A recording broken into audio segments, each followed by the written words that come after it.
Bonjour, mon nom est Luc Bordelot. Je vous souhaite la bienvenue au nom du Mouvement pour une démocratie nouvelle, le MDN. Le MDN a décidé de produire une série de webinaires sur différents aspects liés à la réforme du mode de scrutin.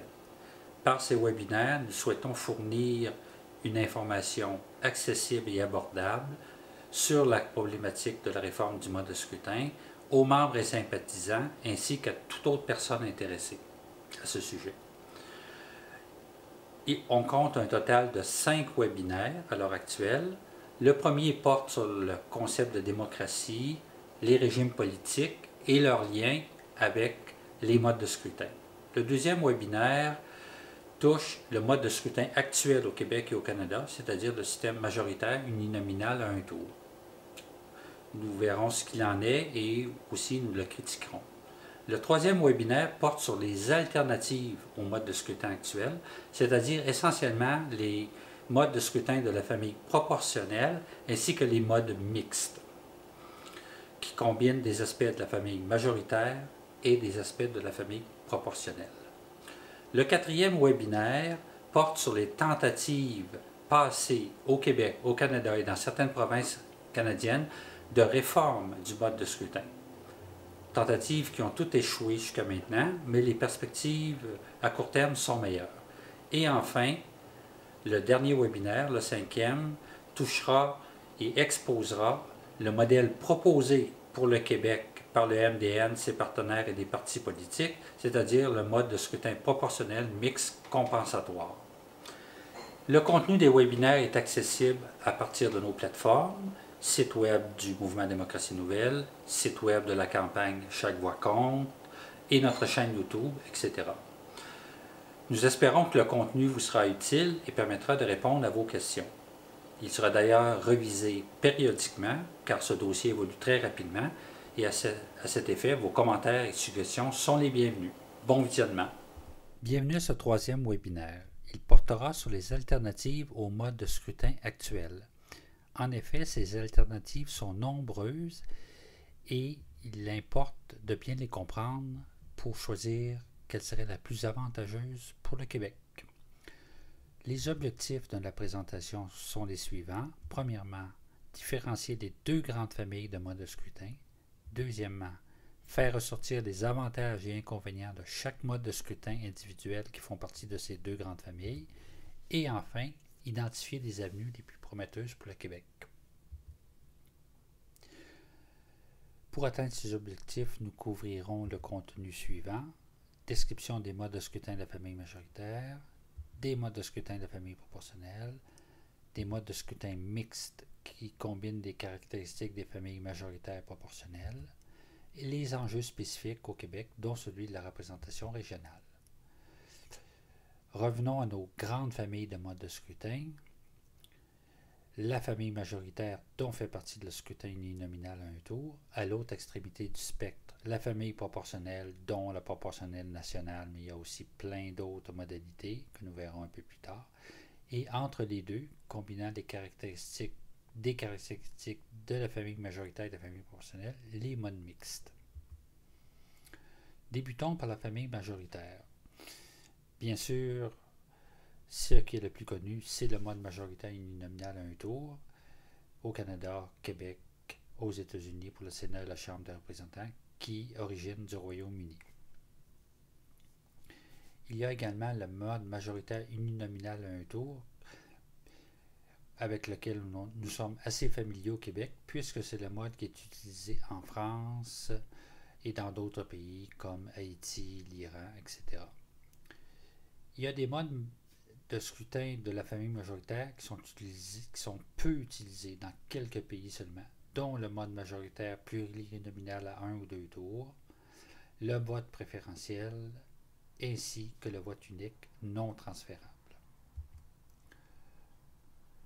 Si on s'attarde en premier au scrutin majoritaire uninominal à deux tours, qui est le système français, que ce soit au niveau de la présidentielle ou des législatives, c'est-à-dire pour l'élection des députés, un candidat ou candidate obtenant 50% plus un des votes au premier tour est élu directement.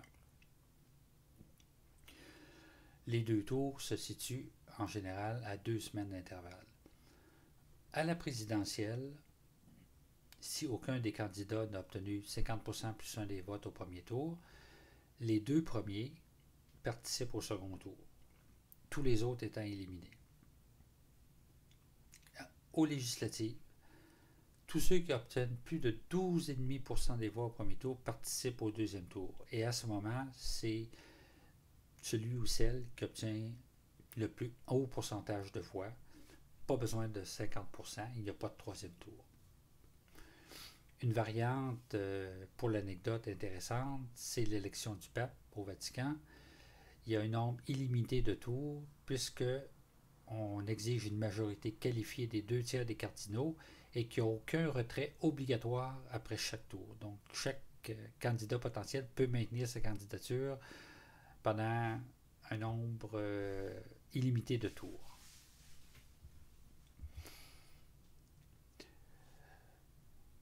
Plus visuellement, voyons les résultats de la présidentielle française de 2017. Au premier tour, comme on le constate, c'était très serré. Pourcentage de vote accordé aux candidats. Emmanuel Macron en tête avec 24%, suivi de Marine Le Pen avec 21% et de François Fillon et Jean-Luc Mélenchon avec 20% chacun. Qu'est-ce qui se passe? Emmanuel Macron et Marine Le Pen obtiennent ensemble que 45% des voix, mais vont être les seuls à participer au deuxième tour parce que ce sont les deux premiers du premier tour. Au deuxième tour, Emmanuel Macron va l'emporter facilement avec 66% des votes contre 34% à Marine Le Pen. Ce résultat masque le fait qu'entre le premier et le deuxième tour, le nombre d'abstentions a beaucoup augmenté, ce qu'on appelle les votes blancs en France, ainsi que le taux de participation, lui, a diminué fortement. C'est-à-dire, plusieurs personnes n'étaient pas satisfaites de l'alternative qu'on leur offrait au deuxième tour. Deuxième tour qui force le ralliement de d'autres candidats aux deux candidats de tête, en général. Le scrutin majoritaire plurinominal à un ou deux tours il fonctionne de la même façon que le scrutin uninominal, sauf que les circonscriptions comptent plus d'un élu ou élu. Donc, on utilise des listes de candidats et candidates élus à majorité simple. Ces listes sont formées par les partis. L'électeur, dans certains cas, ne vote que pour le parti et le parti qui a le plus de votes remporte tous les sièges. Il peut, par exemple, par contre, y avoir des listes ouvertes des partis. C'est toujours le parti qui a le plus de votes qui remporte tous les sièges, mais ce sera ceux qui sont les mieux placés par les électeurs dans la liste qui l'emporteront. Le vote préférentiel, qui était le mode de scrutin préféré de Justin Trudeau, si on s'en souvient bien, lors de la consultation sur la réforme avortée au fédéral. On fonctionne toujours par circonscription locale avec un seul député, donc c'est un mode uninominal, mais les électeurs classent les candidats par ordre de préférence. Donc, dans l'exemple qui est illustré ici, il y a 4 candidats. Il y a 2 résultats possibles. Si un des candidats, par exemple le candidat turquoise, obtient 50% plus un des voix, il est directement élu et cela se termine là. Si aucun candidat n'obtient 50% des votes, le candidat qui obtient le moins de votes est éliminé et ses deuxièmes choix sont reportés sur les autres candidats. Et on continue ainsi jusqu'à temps qu'un candidat obtienne 50% des voix qui serait dans ce cas une combinaison de premier choix et de deuxième choix. Un tel système favorise beaucoup les partis centristes ou de centre-droit, de centre-gauche, qui généralement vont ratisser assez large au niveau de l'électorat et défavorisent en conséquent les partis plus affirmés, que ce soit à droite ou à gauche. Le vote unique non transférable, c'est un mode de scrutin majoritaire plurinominal, c'est-à-dire qu'il y a plus d'un élu par circonscription, mais l'électeur, dans ce cas, ne dispose que d'un vote et il peut choisir son candidat ou sa candidate préférée sur les listes des différents partis et c'est ceux ou celles qui recueillent le plus de votes qui l'emportent jusqu'à concurrence du nombre de sièges de la circonscription. Donc, contrairement au vote plurinominal à un ou deux tours qu'on a vu tout à l'heure, s'il y a par exemple il y a 3 élus dans une circonscription, ils ne seront pas nécessairement du même parti.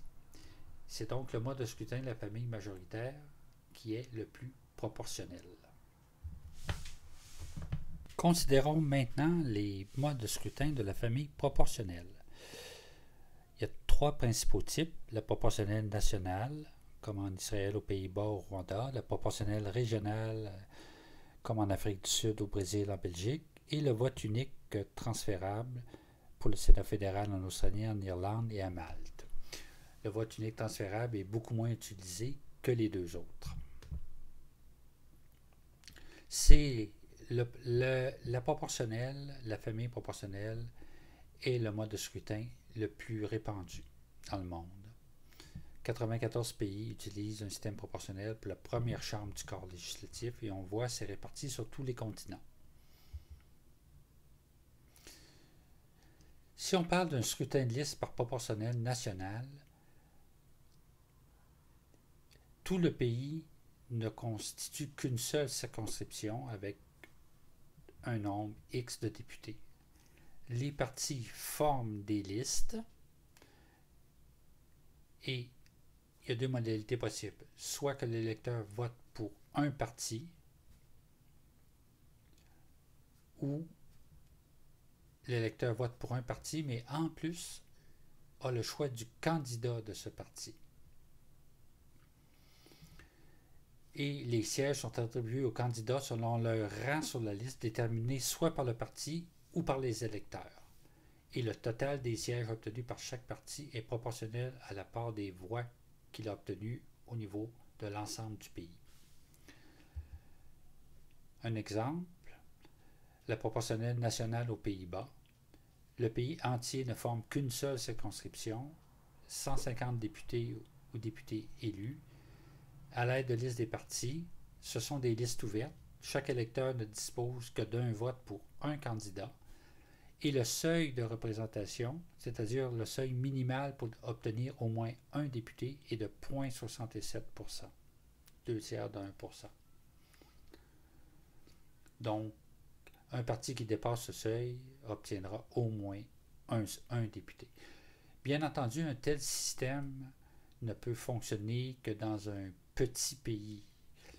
Sinon, la représentation géographique, la représentation régionale va sûrement poser des problèmes assez insurmontables. Donc, sans doute un système peu adapté au Québec. Il peut aussi avoir un scrutin de liste, mais au niveau régional, c'est-à-dire qu'on divise le pays en plusieurs circonscriptions régionales plurinominales qui comptent chacun plusieurs élus. Et encore une fois, on peut voter pour un parti ou des candidats ou des candidates. Et le pourcentage des sièges obtenus correspond au pourcentage des votes reçus dans la région et non pas au plan national pour chaque parti. Prenons l'exemple de la Finlande, divisé en 13 circonscriptions, 200 députés élus. Ce sont des listes établies par les partis. Il y a un seul vote pour un candidat ou un candidate d'un parti liste ouverte, c'est-à-dire que les personnes ont le choix de leur candidat à l'intérieur de la liste d'un parti. Chaque circonscription a un nombre de députés et députés correspondant au pourcentage de sa population et il n'y a aucun seuil de représentation. C'est-à-dire qu'en pratique, théoriquement, un parti qui aurait même moins de 1% des voix pourrait obtenir 1 ou 2 députés, compte tenu qu'il y a 200 députés en tout. Le vote unique transférable, encore une fois, le pays est divisé en circonscriptions plurinominales, c'est-à-dire qu'ils obtiennent chacun plusieurs députés. Les électeurs font état de leurs préférences entre les candidats, listent leurs préférences. Par exemple, dans l'exemple qui est mentionné là, si on avait 3 candidats, mais 3 élus, mais 5 candidats, l'électeur va exprimer sa préférence 1, 2, 3, 4, 5. On fait un premier décompte et il y a un seuil qui est calculé pour être élu, pour faire partie des 3 candidats élus. Si un candidat dépasse ce seuil lors du premier décompte, il sera élu automatiquement. L'excédent des voix qu'il a obtenu par rapport au seuil minimal sera réparti alors entre les autres candidats, c'est-à-dire ses deuxièmes choix vont être répartis entre tous les autres candidats, jusqu'à temps qu'un des autres candidats dépasse le seuil, et avec ce deuxième candidat, on continuera le processus jusqu'à temps qu'un troisième candidat soit élu dans la circonscription, si la circonscription compte 3 députés. Donc, c'est une modalité du vote proportionnel. Et tous ces calculs, bien entendu, ne demandent pas que les gens se rendent voter plusieurs fois. Tout se calcule automatiquement au niveau de moyens d'outils informatiques. Il y a plusieurs sources de distorsion possibles au niveau de la famille proportionnelle, même si ces distorsions sont beaucoup moindres que n'importe quel mode de scrutin de la famille majoritaire. On mesure ces distorsions par l'indice de Gallagher. Une distorsion peut être amenée par le seuil national ou régional pour être représenté. Ces seuils peuvent être de 0 à 1, 5, 2, 10, même 10%. Bien sûr, si on se retrouve avec un seuil de 10%, il va y avoir plusieurs distorsions parce que tous les partis ayant obtenu moins de 10% ne seront pas représentés, ce qui fait que les autres seront tous surreprésentés.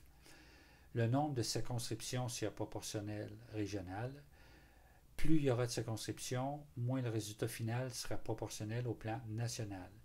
Et la même chose quant au nombre de sièges par circonscription si c'est une proportionnelle régionale. Bien sûr qu'avec 3 sièges, on va obtenir un résultat final moins proportionnel que si on a 10 sièges ou plus, par exemple. Les restes sont attribués par diverses méthodes d'arrondissement.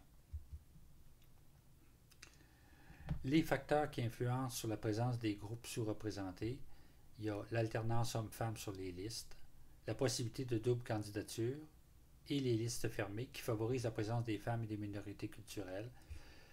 Pour les peuples autochtones, dans certains pays, certaines circonscriptions leur sont réservées, par exemple en Nouvelle-Zélande et au Venezuela. Et il y a tous les incitatifs financiers aux partis liés au pourcentage de candidatures ou encore d'élus ou d'élus. Bien sûr, si les incitatifs sont liés au pourcentage d'élus ou d'élus, ils seront sans doute plus efficaces. Et on va même, dans certains cas, jusqu'à la préapprobation des listes par une autorité électorale pour s'assurer que l'ensemble des groupes de la population, hommes, femmes, minorités ethniques, etc., sont bien représentés au niveau des listes de chaque parti. Le scrutin mixte proportionnel compensatoire, c'est un mode de scrutin qui combine des caractéristiques des modes proportionnels et des modes de la famille majoritaire. Donc, une majorité de députés sont élus sur une base locale ou régionale au scrutin majoritaire, donc des sièges de circonscription. Une minorité sont élus sur une base nationale, régionale, à partir des votes pour un parti et non pour un individu. Il y a un bulletin de vote qui comporte 2 choix, celui pour un élu ou élu local et celui pour un parti politique. Ce sont des votes simultanés qui se font en même temps. Au Québec, si on gardait les 125 circonscriptions actuelles, on pourrait fonctionner, par exemple, avec 75 sièges de circonscription, 60%, et 50 sièges de compensation, 40%. Comme on peut s'en douter, plus le pourcentage de sièges de compensation est élevé, plus le résultat final va être proportionnel. Les sièges de compensation, dans un tel modèle, servent à compenser les distorsions qui peuvent résulter de l'élection des sièges de circonscription. Il y a plusieurs modalités et variantes diverses. Il peut y avoir une compensation au niveau national, c'est-à-dire que les sièges des compensations sont attribués sur la base des résultats nationaux obtenus par chaque parti ou encore régional. Par exemple, en Allemagne, ce sont la compensation joue à l'échelle de chaque Länder, qui sont un peu l'équivalent de nos provinces au Canada. le mix des sièges majoritaires et proportionnels. Pour le siège proportionnel, il peut y avoir liste ouverte ou fermée. Liste fermée, on ne vote que pour un parti. Liste ouverte, on peut choisir un candidat au sein de la liste d'un parti. Est-ce que la double candidature est permise ou non? Les seuils minimums pour la représentation proportionnelle. Plus le seuil est bas, plus le résultat sera proportionnel au final. Et le méthode de redistribution des sièges proportionnels. Un exemple en Allemagne, il y a 299 sièges de circonscription et 299 sièges de compensation. Donc, on y va pour un 50-50. Et le nombre de sièges de compensation peut même être ajusté à la hausse pour assurer la proportionnalité du résultat global. La compensation et la redistribution se font au plan régional dans les 8 régions, les 8 Länder allemands, 2 votes simultanés pour un candidat ou candidate locale et un parti. Un parti, c'est par liste fermée. La double candidature est permise. Et pour obtenir des sièges de compensation au sein d'une région, on doit avoir au moins 5% du vote dans cette région, à moins qu'on ait obtenu 3 sièges ou plus de circonscription, 3 sièges locaux. Un bulletin de type en Allemagne. À gauche, le nom des candidats dans une circonscription locale. À droite, le nom des partis dans un Länder, autrement dit une région. On s'aperçoit que dans ce cas-ci, par exemple, il n'y avait pas de candidat local du Parti pirate dans cette circonscription, mais que les électeurs peuvent quand même voter pour le Parti pirate via leur deuxième vote. À l'inverse, il pourrait y avoir un candidat indépendant au plan local et bien entendu, au plan régional, on ne parle que de partis. Les élections au Bundestag, qui est la première chambre du Parlement allemand en 2017, on voit à gauche le pourcentage des voix obtenues par chaque parti dans les 299 circonscriptions locales et le pourcentage des sièges dans les 299 circonscriptions locales. On s'aperçoit alors, vu que ce vote fonctionne de façon uninominale à un tour, le même phénomène qu'on peut constater au Québec, au Canada, le parti majoritaire, même s'il n'a obtenu que 38% des voix, a obtenu 77% des sièges de circonscription locale. L'opposition, le deuxième parti, 25% des voix, seulement 20% des sièges, et tous les autres partis sont très défavorisés, certains obtenant même aucun député au plan local. Donc, si on revient au pourcentage des votes accordés aux partis dans les Länder, c'est-à-dire le deuxième vote, va déterminer le nombre de sièges de compensation qui seront obtenus dans les Länder par chaque parti. On se souvient à la diapo précédente que le parti CDU-CSU a été fortement surreprésenté au niveau global, donc il obtiendra peu de sièges de compensation dans les Länder, contrairement à d'autres partis comme le SPD, AfD, etc. Au final, on se retrouve avec 709 sièges, donc c'est-à-dire 299 de circonscription et 410 de compensation. C'est-à-dire que les distorsions étaient tellement grandes au niveau des sièges de circonscription qu'on ajoute des sièges de compensation à certains partis pour que le résultat final corresponde grosso modo au pourcentage obtenu par chaque parti à l'échelle nationale. Donc on se retrouve avec un Parlement avec un nombre variable de sièges. Les pays qui fonctionnent avec une proportionnelle mix compensatoire ne fonctionnent pas tous de la même façon. Dans certains cas, le nombre de sièges sera fixe, comme en Écosse par exemple. Plusieurs personnes ont participé à la réalisation de ce webinaire. Je les mentionne et je les en remercie. Nous espérons que le contenu vous a plu. Si c'est le cas, nous vous invitons à partager cette vidéo. Pour en savoir davantage, il y a plusieurs moyens. consulter le site web du Mouvement Démocratie Nouvelle, le site web de la campagne Chaque voix compte. Nous sommes également présents sur tous les réseaux sociaux. Il y a également nos publications écrites. Par exemple, un dépliant qui résume la problématique de la réforme du mode de scrutin en quelques pages. La publication de 2017, une réforme électorale au Québec, dans laquelle des acteurs et personnalités de différents domaines nous disent pourquoi, pour elles, la réforme du mode de scrutin est importante dans leur secteur d'activité. Et plus récemment encore, le rapport de la tournée des forums citoyens de l'automne 2017 qui contient nos plus récentes recommandations sur le modèle proposé pour le Québec. Il y a aussi des comités régionaux du Mouvement Démocratie Nouvelle. C'est un moyen de s'impliquer directement. Les coordonnées sont disponibles au bureau du MDN que vous pouvez contacter par téléphone ou par courriel. Merci encore et au prochain webinaire.